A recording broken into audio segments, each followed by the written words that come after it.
पुण्यार्चक हैं बापू साहेब कमल पाटिल पुणे, हेमंत सुचेता लट्ठे बेलगांव, अभिषेक परिमा, सोहम लट्ठे पूर्वा और Abhishek Jain USA, firm Girnar alloys private limited Belgaum.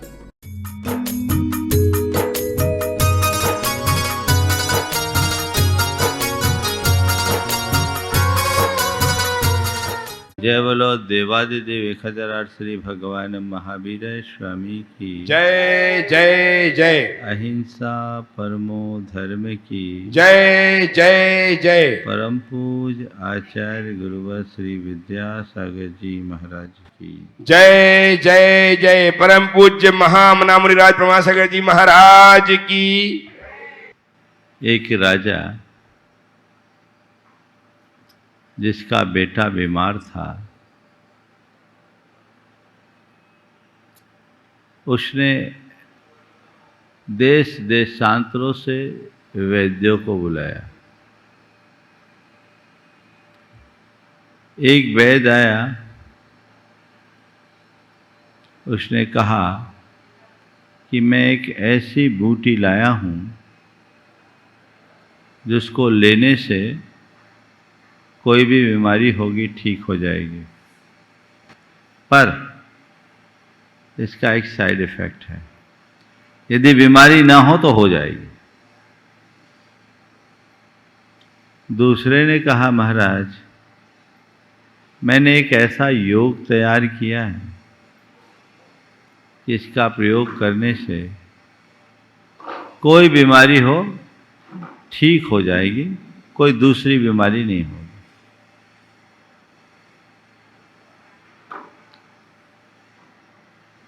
तीसरे ने कहा कि महाराज मैं एक ऐसा रसायन तैयार करके आया हूं जिसको लेने से भविष्य में कभी कोई बीमारी ही नहीं होगी। राजा ने कहा, बस मुझे तुम जैसे चिकित्सक की ही आवश्यकता है। आज बात मैं यही कहना चाहता हूं, धर्म एक ऐसा रसायन है जो हमारे संसार की सारी बीमारियों को हर लेता है। आवश्यकता उसी रसायन के अनुपान की है। कल हमने धर्म के संदर्भ में बात की थी और ये जाना था कि धर्म ही मृत्यु के समय साथ देने वाला हमारा अमर मित्र है। आज उसी बात को आगे बढ़ाते हुए 4 बातें आप सबसे करूंगा। धर्म क्या, धर्म क्यों, धर्म कब और धर्म कैसे। कल इस संदर्भ में मैंने अपनी चर्चा करते हुए कहा था कि अंतःकरण की पवित्रता ही सबसे बड़ा धर्म है। हम जब धर्म की बात करते हैं तो हमारी धार्मिक क्रियाएं हमारे सामने आती हैं। निश्चित ये धार्मिक क्रियाएं हमारे धर्माचार के अंग हैं और वह हमारे 4 रूपों में प्रकट होती है। पहली पूजा, दूसरी उपासना, तीसरी साधना और पहली पूजा, दूसरी उपासना और साधना, तीसरा नैतिकता और प्रामाणिकता और धर्म का चौथा रूप है आध्यात्मिक जागरण। पूजा आराधना धर्म का सबसे स्थूल रूप है और हम इसी के आधार पर किसी भी व्यक्ति के धार्मिक होने का अंदाज लगाते हैं। जो व्यक्ति जितना पूजा पाठ भक्ति सत्संग में रहता है, हम उस व्यक्ति को उतना अच्छा धार्मिक मानते हैं। निश्चित पूजा उपासना होनी चाहिए, ये धर्म का अंग है, पर कोई जरूरी नहीं कि जो पूजा उपासना कर रहा है वो धर्मी हो ही। कल मैंने जो 4 बातें कही थी, धर्म करना, धर्मी कहलाना, धर्म को जीना और धर्म का फल पाना। आपकी पूजा उपासना तब तक सार्थक नहीं है जब तक जीवन में नैतिकता और प्रामाणिकता के साथ आध्यात्मिक जागरण नहीं है। धर्म का मूल रूप आध्यात्मिक जागरण है। अगर तुम्हारी आध्यात्मिक चेतना जागृत हो गई, तुमने अपने स्वरूप को अच्छे तरीके से पहचान लिया, तो फिर तुम्हें ज़्यादा कुछ कहने की जरूरत नहीं। तुम पूजा करोगे तो तुम्हारे पूजा का ढंग बदल जाएगा, पूजा का उद्देश्य बदल जाएगा, पूजा का रूप बदल जाएगा। आप पूजा रोज करते हो, क्या मानकर करते हो? ज़्यादातर लोग अपने पूजा पाठ को पाप काटने का साधन मानकर करते हैं। मैं कहता हूं, जब तक इस विश्वास से भर करके पूजा पाठ करोगे, तुम उसका सच्चा लाभ नहीं ले पाओगे, क्योंकि तुम्हारे अंदर एक विश्वास बैठ गया है कि जी भर करके पाप करो और मंदिर में आकर उसे साफ करो। ऐसे लोग पूजा भी तन्मय होकर करते हैं तो पाप में भी उतनी ही तन्मयता रखते हैं। अगर पूजा पाप काटने के उद्देश्य से करोगे तो तुम्हारी पूजा का उद्देश्य सार्थक नहीं होगा। पूजा से पाप कटते हैं, इसमें कोई संशय नहीं, पर पूजा से उसके ही पाप कटते हैं जिसके हृदय में पवित्रता होती है। अगर तुमने हृदय में पवित्रता का संचार कर लिया तो तुम्हारी पूजा सार्थक होगी, और न केवल पूजा सार्थक होगी, उसका फल भी तुम्हें मिलेगा। तुम्हारे पाप कटेंगे भी, तुम पाप काटने में भी समर्थ होगे, और अंदर से जागृत प्रेरणा के परिणाम स्वरूप पाप को त्यागने में भी प्रवृत्त होगे। पाप काटने का भाव अधूरा भाव है। पाप काटने के साथ पाप को त्यागना है, और ये सब चीजें तभी फलीभूत होगी जब हमारे भीतर पवित्रता होगी, और अंतस्करण की पवित्रता तभी प्रकट होती है जब हमारी आध्यात्मिक चेतना जागृत होती है। एक तरफ उपासना है, दूसरी तरफ वासना है, परस्पर विरोधी। तुम्हारी उपासना तभी सार्थक होगी जब तुम्हारी वासना शांत हो। ये सोच हमारे अंदर विकसित होनी चाहिए। दूसरा रूप जो साधना का, व्रत, उपवास, त्याग तब खूब करते हैं लोग। हमें ऐसे लोग बड़े साधक, धर्मी के रूप में दिखते हैं। लोक में उनकी बड़ी मान्यता भी होती है, प्रतिष्ठा भी होती है। लेकिन कोई जरूरी नहीं कि जो त्याग तप साधना में लगे हैं वे अपनी आत्मा को साधते हों। हो सकता उनका उद्देश्य कुछ और हो। जब दूषित अभिप्राय से कोई अच्छा कर्म किया जाता है तो सत्कर्म भी सत्कर्म नहीं रह पाता। तुम साधना कर रहे हो तो तुम्हारी साधना का उद्देश्य क्या है? लौकिक सिद्धि, प्रसिद्धि अथवा आत्मा की शुद्धि। सिद्धि और प्रसिद्धि के व्यामोह में फंसकर साधना करने वाले लोगों की साधना ऊपरी होती है, और शुद्धि के भाव से करने वालों की साधना उसके जीवन को ऊपर उठा देती है। मेरी दृष्टि क्या है ये मुझे देखना और समझना है। मेरा प्रयोजन क्या है, मुझे इसका विचार करना है। अपने उद्देश्य को सफल और साकार जब तक नहीं करते तब तक हमारी सारी क्रियाएं अर्थहीन हैं। तो साधना मेरी किस दृष्टि से है? मैं कोई सिद्धि पालूं, मैं प्रसिद्धि पालूं, यश नाम पालूं, समाज में पहचान बना लूं, तो ये ऊपर की साधना है।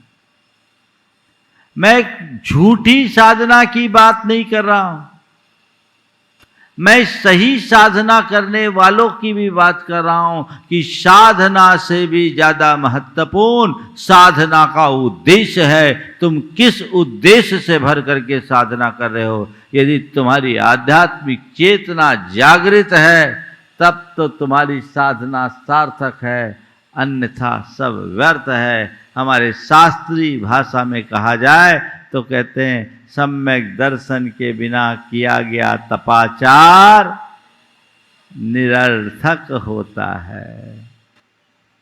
इसे ही हम अगर बोल चाल की भाषा में कहें तो आध्यात्मिक चेतना के जागृति के अभाव में किया गया समस्त धर्म साधन अर्थहीन होता है, कार्यकारी नहीं होता।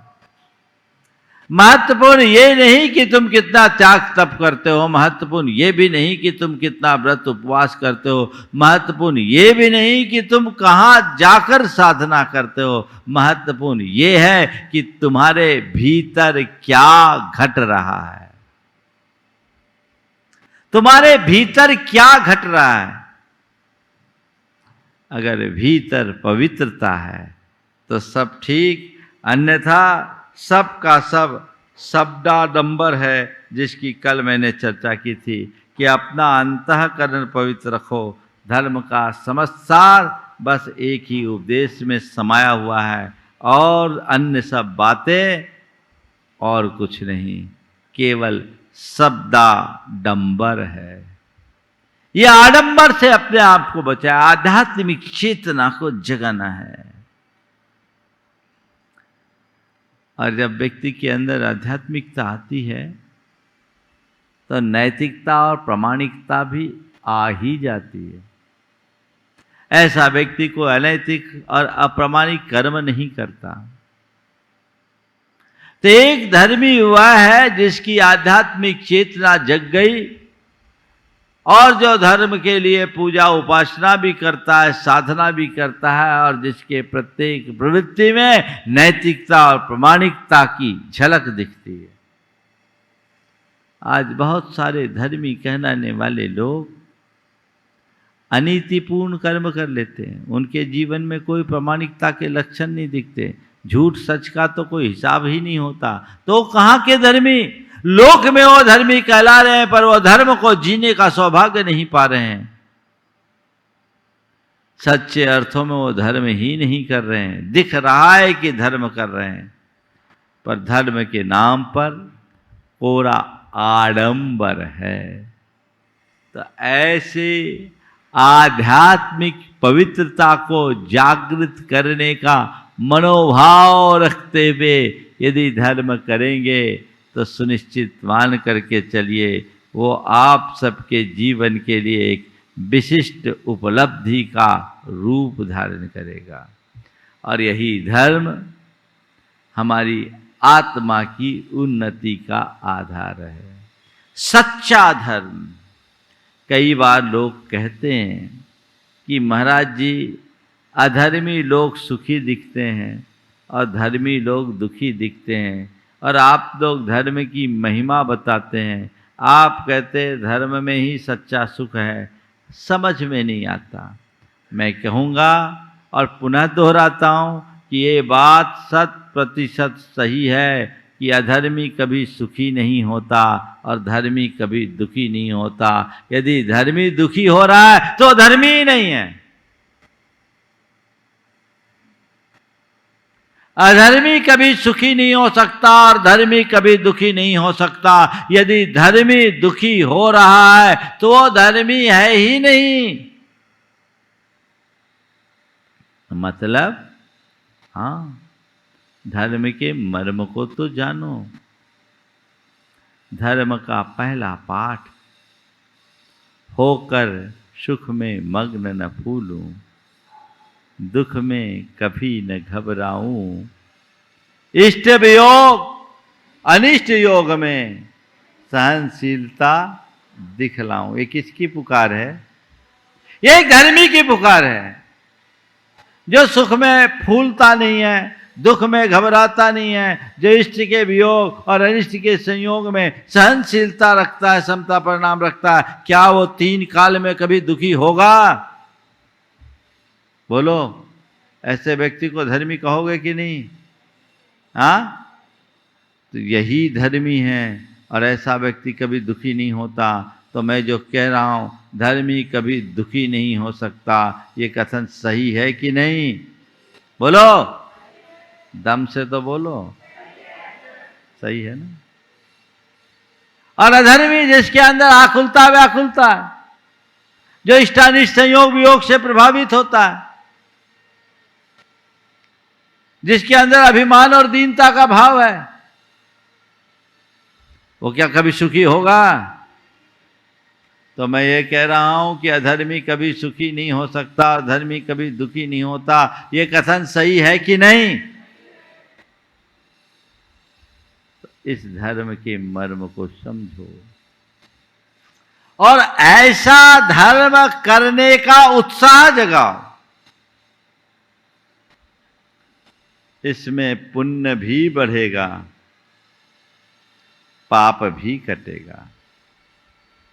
न केवल पुण्य बढ़ेगा या पुण्य बंधेगा, जीवन ही पुण्य बन जाएगा, क्योंकि पवित्रता ही सबसे बड़ा पुण्य है।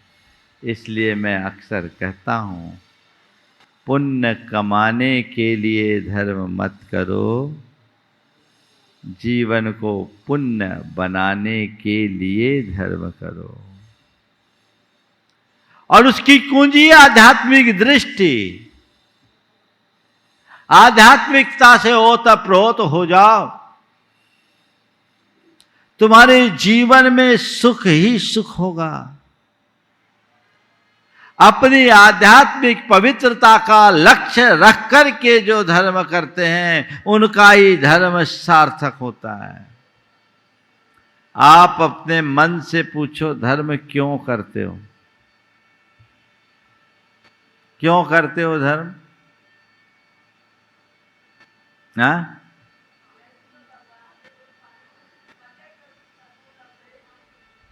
ये तो थोड़ा बहुत पढ़ सुन लिया है सो। मेरे देखे 4 दृष्टियां लोगों के अंदर दिखती है धर्म करने की।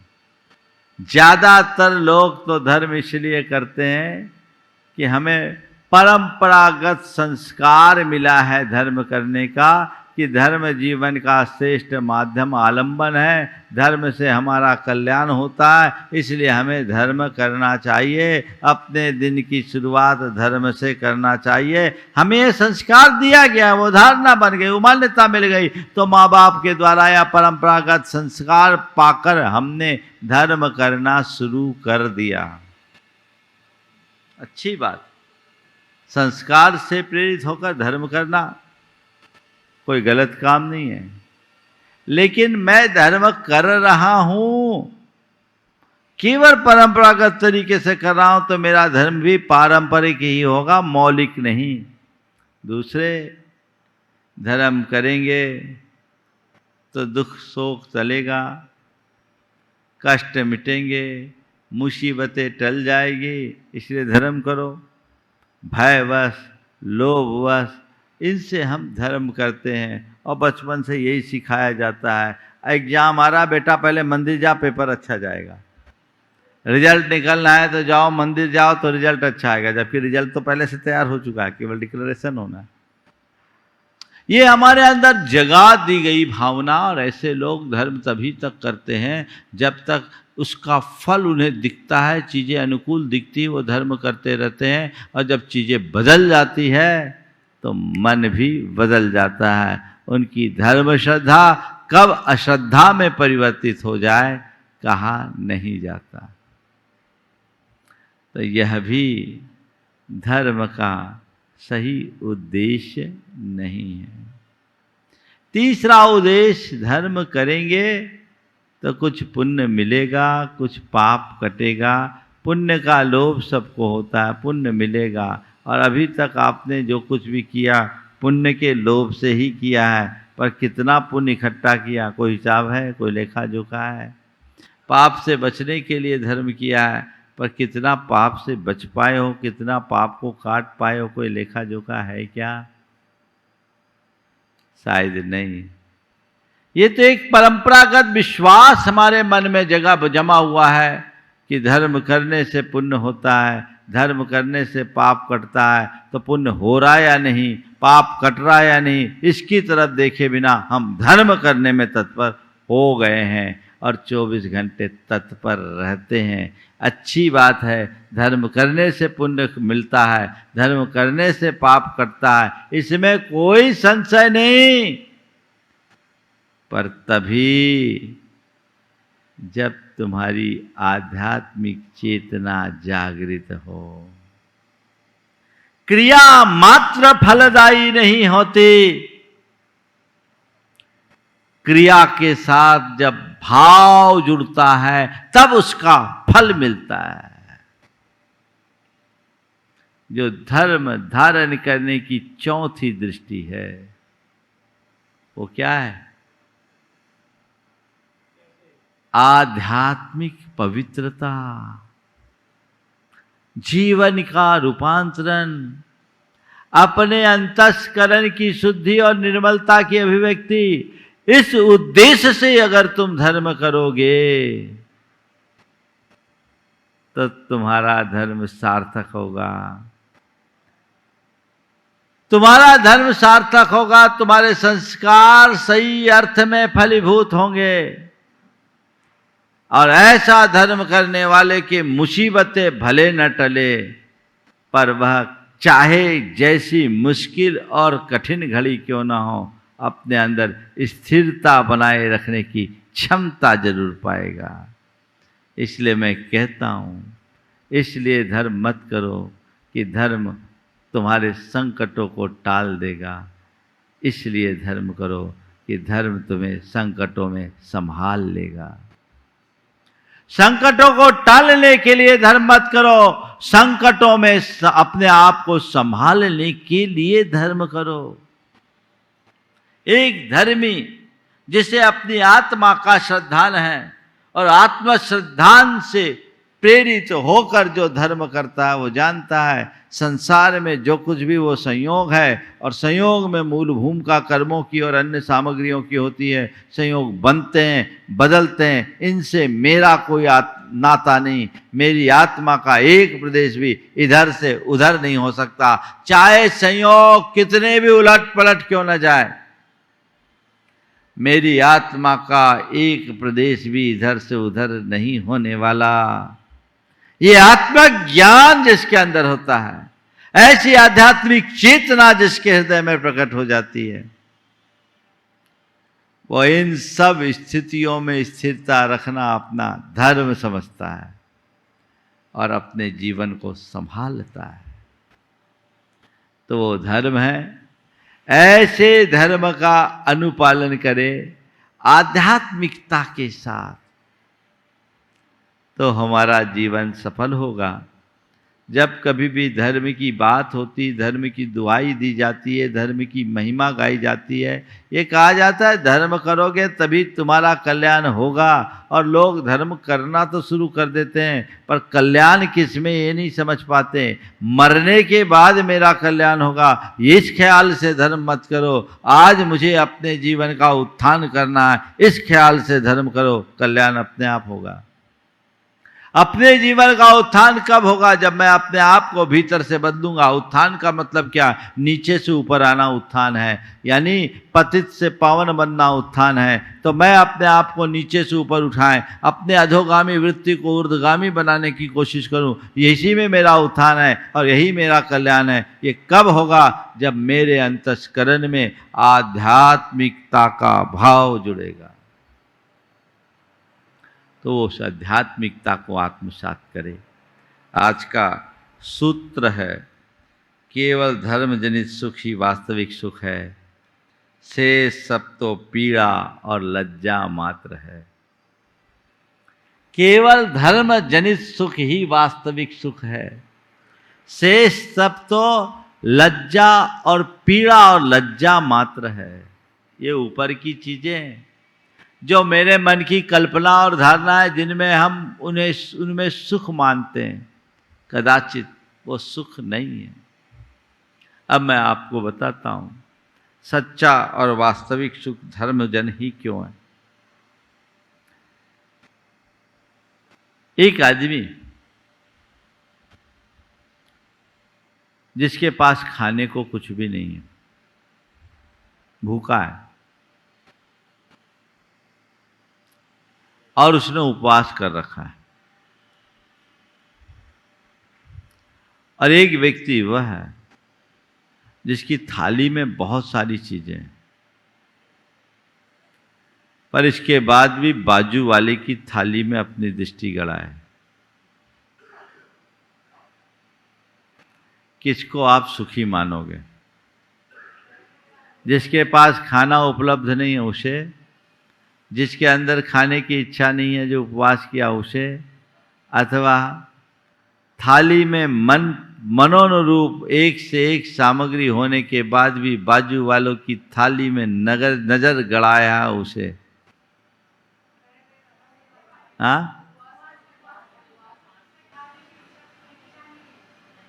बस यही धर्म का सार।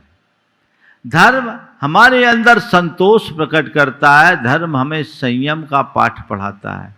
जिसके अंदर संतोष है, संयम है, वही सुखी होगा, क्योंकि संयम से आत्मनियंत्रण होता है, संतोष से आत्मनियंत्रण होता है, आत्मतुष्टि होती है। जहाँ आत्मतोष और आत्मनियंत्रण है वही सुख है। जहाँ अतृप्ति और अनियंत्रण है वहाँ केवल दुख ही दुख है। मान्यता का सुख हो सकता है, अपने आप को सुखी भले मान ले, पर वो सुखी होता नहीं। वो पीड़ा लज्जा मात्र है। पीड़ा क्या है? देखो, भोजन भी तुम्हें सुख कब देता है? जब तक भूख है। भूख नहीं है तो भोजन रुचिकर लगता है क्या? हाँ, तो वो भोजन है सुख का आधार या भूख की पीड़ा का प्रतिकार? तो जब तक भूख की पीड़ा है तभी तक भोजन में सुख है। तो भोजन के सुख को अगर पीड़ा कह दिया जाए तो कोई बुरी बात है क्या? हाँ, है ना? और जब हम स्वास्थ्य कुछ पाते हैं जिसमें किसी का कोई आलंबन नहीं, अपना आनंद है। एक आदमी नंगे पांव चल रहा है, निर्द्वंद होकर चल रहा है, और दूसरा आदमी ब्रांडेड जूता पहना है, काट रहा है, जूता काट रहा है। बोलो सुखी कौन है? नंगे पांव चलने वाला या काटने वाले ब्रांडेड जूते को पहनने वाला? हाँ, पहले वाला। बस धर्म हमें निर्द्वंद होने की कला सिखाता है, श्वासित होने का पाठ पढ़ाता है, आत्मनियंत्रण, आत्मसंयम, आत्मतोष की वृद्धि जगाता है। सुख का आधार यही है। और जो व्यक्ति इससे विमुख होते हैं उसके हृदय में घोर अतृप्ति, आकुलता, आतुरता और असंतोष होता है। जो सदैव दुखी होता है उसके अंदर सुख जैसा दिखता है, वह सुखी जैसा दिखता है, पर सुखी होता नहीं है। ऊपर से दिख रहा है पर भीतर क्या है वही महसूस कर रहा है। तो अपने अंतरंग में वो आध्यात्मिक दृष्टि जागृत करे जिससे अपने जीवन को धन्य किया जा सके। तो वो धर्म मुझे करना है। क्यों करना है? आध्यात्मिक पवित्रता के लिए करना है, या अपने जीवन को स्थायी रूप से सुखी बनाए रखने के लिए करना है? अपने जीवन को सुखी बनाए रखना तो चाहते ही हो ना। तो तुमने अभी तक जिन आलम्बनों को अपनाया, सब अपने आप को सुखी बनाने के लिए तो अपनाया। धन पाया, पैसा, प्रतिष्ठा, प्रभाव, ये जो भी तुमने अपनाए, यही सोच के अपनाए कि इनके आलम्बन से मैं सुखी होऊंगा, यही सोचे ना। सुख मिला नहीं। धर्म को धार लो, पक्के तौर पर सुख मिलेगा। इसमें कोई संशय नहीं है। उसे धारने की जरूरत है, उसे अपनाने की जरूरत है। जब आप उसे धार कर अपनाओगे, जीवन का उद्धार होगा। आध्यात्मिक दृष्टि। संत कहते एक बात गांठ में बांध के रख लो, तुम्हारे जीवन में जो कुछ भी घटता है उसे तुम्हें ही भोगना है, कोई दूसरा नहीं भोगने वाला। और वो जो कुछ भी घट रहा है वो बाहर घट रहा है, भीतर कुछ नहीं घटता। भीतर का जो तत्व है वो तो अजर अमर अविनाशी है, उसमें कोई अंतर नहीं पड़ने वाला। और बाहर जो घटता है वो संयोगों पर आश्रित है, उस पर तुम्हारा कोई नियंत्रण नहीं है। ये समझ अपने भीतर जगा लो, और जो बाहर घटे उससे अप्रभावित रहने की कला विकसित कर लो। हर पल सुखी रहोगे। होकर सुख में मग्न न फूलूं, दुख में कभी न घबराऊं। इष्ट वियोग अनिष्ट योग में सहनशीलता दिखलाऊं। इस आधार को आगे लेकर के चलो। आज समाज में धार्मिकों की वृद्धि हो रही है, पर धर्म कम हो रहा है। धार्मिक कार्यक्रम, धार्मिक समारोह, धार्मिक समागम बहुत, और धार्मिकों की संख्या में भी बड़ी वृद्धि है। क्योंकि धर्म की क्रिया के प्रति तो लोग लगे, लेकिन धर्म के मर्म को न जानने के कारण धर्म को आत्मसात करने वाले लोगों की संख्या अत्यल्प है। मेरा स्थान केवल धार्मिकों में न रहे, मैं अपना स्थान एक धर्मात्मा के रूप में बनाऊं। धार्मिक वो है जो धर्म की क्रिया करता है, और धर्मात्मा वह है जो धर्म को आत्मा में बसाता है। धर्म की कोई क्रिया करने में संतोष मत रखो, धर्म को अपनी आत्मा में बसाने का उद्यम करो। जब तुम धर्म को अपनी आत्मा में बसाओगे, तभी सच्चे अर्थों में अपना कल्याण कर पाओगे। तो धर्म को अपनी आत्मा में बसाने का उद्यम कीजिए, और वह तभी होगा जब हमारे अंदर आध्यात्मिकता होगी। तो धर्म का असली रूप आध्यात्मिक चेतना का जागरण है, और आध्यात्मिक चेतना का जागरण हो जाए तो हमारा धर्म निखरेगा। तो कैसे करे? आध्यात्मिक दृष्टि से करे। और कब करे?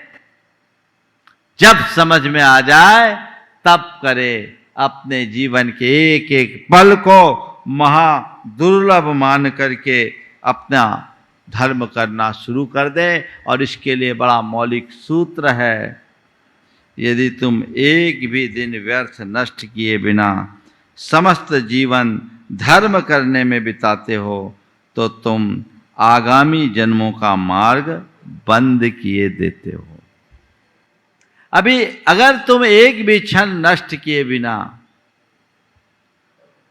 समस्त जीवन धर्म करने में बिताते हो तो आगामी जीवन का मार्ग वहीं बंद किए देते हो। तो वहाँ मार्ग बंद करें, आवागमन से अपने आप को मुक्त करना चाहें तो धर्म के मर्म को समझते हुए जीवन को आगे बढ़ाने का प्रयास करें। समय आप सबका हो गया, यहीं पर विराम। बोलिए परम पूज आचार्य गुरुवर श्री विद्यासागर जी महाराज। इस कार्यक्रम के पुण्यार्चक थे बापू साहेब कमल पाटिल पुणे, हेमंत सुचेता लट्ठे बेलगांव, अभिषेक परिमा सोहम लट्ठे पूर्वा और Abhishek Jain USA, firm Girnar alloys private limited Belgaum.